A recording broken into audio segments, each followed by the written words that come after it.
आपण करणार आहोत उपवासाची मखाना खीर। पॅन मध्ये 2 टेबलस्पून तूप मीडियम फ्लेमवर तापवून घेऊया।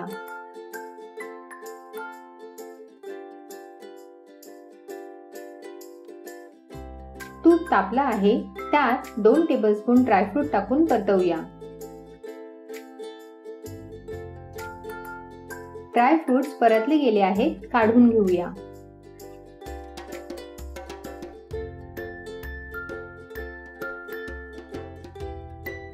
गॅसची फ्लेम लो टू मीडियम वर ठेवून ह्याच तुपात 1.5 कप मखाने ऍड करून परतवून घेऊया। मखाना म्हणजे कमळाचं भाजलेलं बी। मखाना खीर उपवासासाठी उत्तम ऑप्शन आहे। मखाने छान परतले गेले आहेत।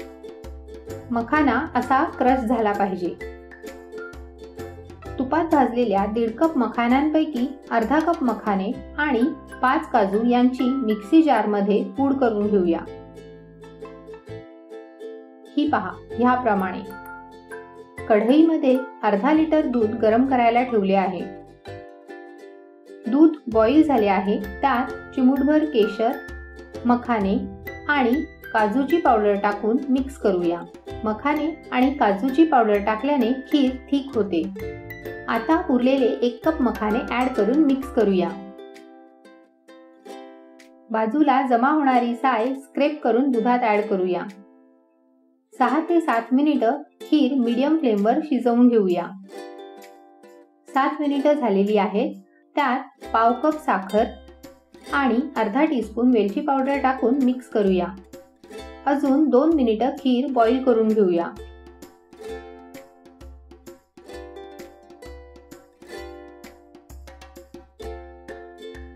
मखाने शिजले आहेत। शेवटी फ्राय केलेले ड्रायफ्रुट्स टाकून 1 मिनिट बॉईल करूया।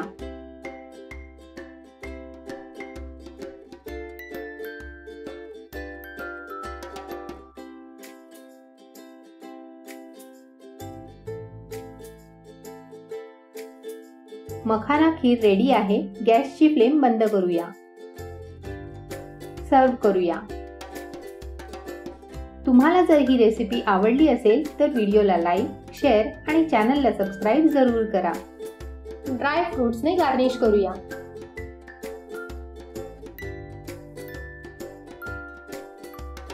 मखान्याचे लाडू।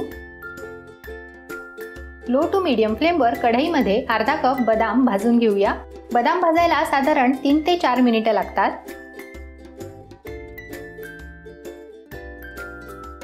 अर्धा कप काजू भाजून घेऊया। सगळे जिन्नस लो टू मीडियम फ्लेमवर भाजायचे आहेत। पाव कप पिस्ते भाजून घेऊया।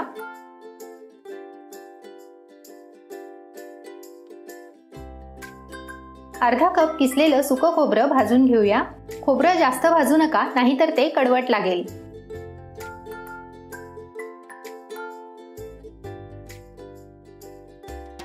कढईमध्ये 1/3 कप तूप घेतला आहे। 1 कप खारकेचे तुकडे थोडे थोडे टाकून मीडियम फ्लेमवर फ्राय करून घेऊया। बाजारात खारीक पूड मिळते, तीही तुम्ही थोड्याशा तुपात परतवून वापरू शकता। ह्याप्रमाणे खारीक थोडी ब्राऊन झाली की काढून घेऊया। खारीक ह्यापेक्षा जास्त तळू नका, नाहीतर खारीक कडवट लागेल।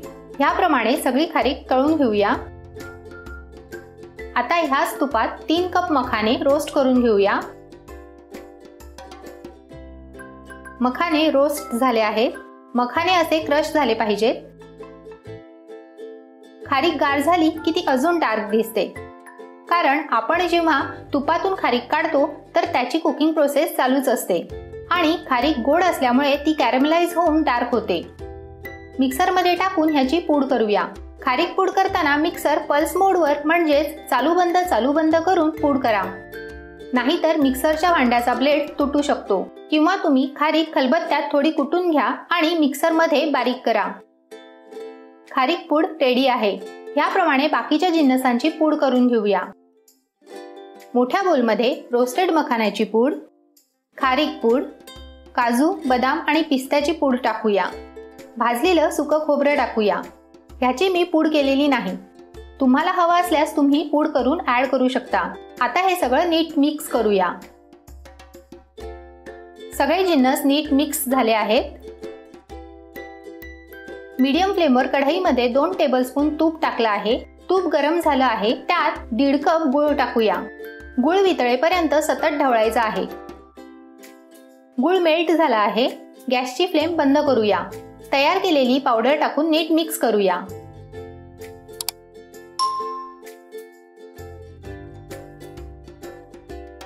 बोलमध्ये काढून घेऊया. मिश्रण गरम असतानाच पटापट लाडू वळून घेऊया. मिश्रण गार झालं की लाडू वळता येत नाहीत. जर मिश्रण गार झालं आणि लाडू वळता येत नसतील तर मिश्रण थोडं गरम करून मग लाडू वळा. हे लाडू 12 ते 15 दिवस छान टिकतात. तुम्हाला जर ही रेसिपी आवडली असेल तर व्हिडिओला लाईक, शेअर आणि चॅनलला सबस्क्राईब जरूर करा. साबुदाणा खिचडी. बोलमध्ये 1 कप साबुदाणा घेऊया. पाण्याने 3 ते 4 वेळा धुवून घेऊया. साबुदाणा बुडेल इतपत पाणी टाकून रात्रभर किंवा कमीत कमी 3 ते 4 तास भिजत ठेवा. 4 तास झाले आहेत. साबुदाणा छान फुलला आहे. मीडियम फ्लेमवर कढई ठेवली आहे. त्यात 2 टेबलस्पून तूप ऍड केला आहे. तूप गरम झाला आहे. 2 टेबलस्पून शेंगदाणे टाकून 2 मिनिटं परतवून घेऊया. 3 हिरव्या मिरच्या टाकून 1 मिनिट परतवून घेऊया. अर्धा टीस्पून जिरं टाकूया. तुम्ही उपवासाला जिरं खात नसाल तर टाकू नका. जिरं तडतडलं की एका छोट्या उकडलेल्या बटाट्याचे तुकडे टाकूया. पाव टीस्पून सेंधव मीठ टाकूया. उपवासाला रेग्युलर मीठ खात असाल तर सेंधव मिठाऐवजी ते टाका. जर तुम्ही उपवासाला आलं, लिंबू, कढीपत्ता किंवा कोथिंबीर खात असाल तर तेही टाकू शकता. 2 मिनिटं परतवून घेऊया. 2 मिनिटं झाली आहेत. भिजलेले साबुदाणे, 1 टीस्पून सेंधव मीठ आणि 3/4 कप भाजलेल्या दाण्याचा जाडसर कूट टाकून मिक्स करूया. 3 ते 4 मिनिट मीडियम टू हाय फ्लेमवर सतत ढवळत खिचडी शिजवायची आहे. साबुदाणा जर नीट भिजला असेल तर खिचडी छान मोकळी होते. 3 मिनिटं झाली आहेत. 1 टीस्पून साखर टाकूया. अजून 3 मिनिटं शिजवूया. तुम्हाला जर ही रेसिपी आवडली असेल तर व्हिडिओला लाईक, शेअर आणि चॅनलला सबस्क्राईब जरूर करा.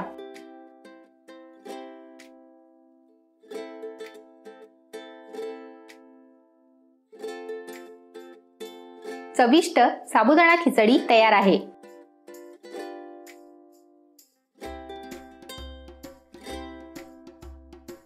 साबुदाणा भजी. बोलमध्ये 1 कप साबुदाणा घेऊया. पाण्याने 3 ते 4 वेळा धुवून घेऊया.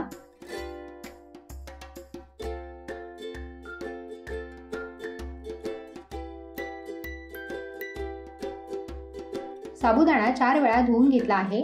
आता साबुदाणा रात्रभर किंवा कमीत कमी 3 ते 4 तासांसाठी भिजत ठेवा.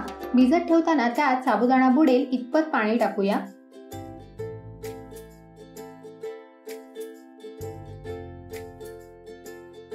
चार तास झालेले आहेत. साबुदाणा छान फुलला आहे.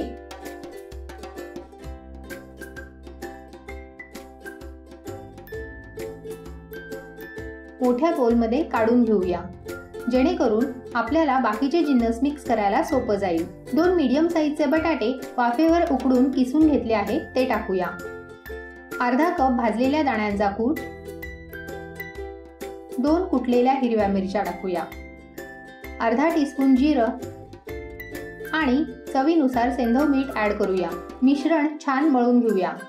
तुम्ही उपवासाला जर जिरं खात नसाल तर टाकू नका. जर तुमच्याकडे उपवासाला आलं, लिंबू, कढीपत्ता किंवा कोथिंबीर चालत असेल तर तेही टाकू शकता.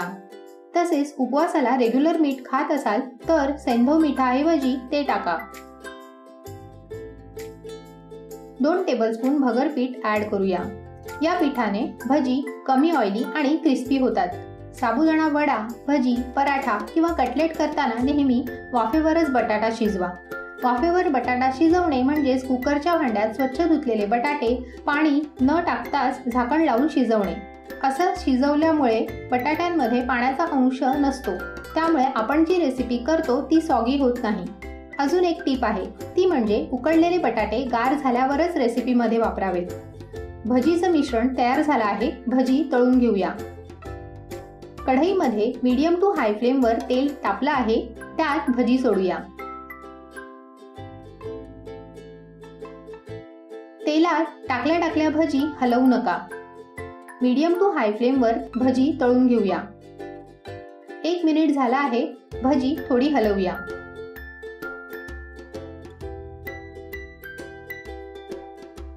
दोन मिनिटं झाली आहेत. भजी फ्लिप करूया. या पद्धतीने आलटून पालटून भजी दोन्ही बाजूने छान क्रिस्पी होईपर्यंत तळून घेऊया. भजी तळून झाली आहे. काढून घेऊया. ह्याप्रमाणे सगळी भजी तळून घेऊया. भजी सोबत मिरची हवी असल्यास मिरचीला स्लिट करून घ्या.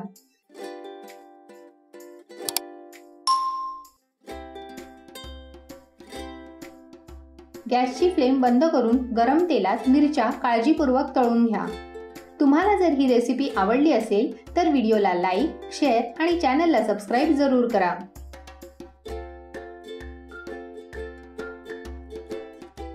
आपली उपवासाची कुरकुरीत भजी रेडी आहे.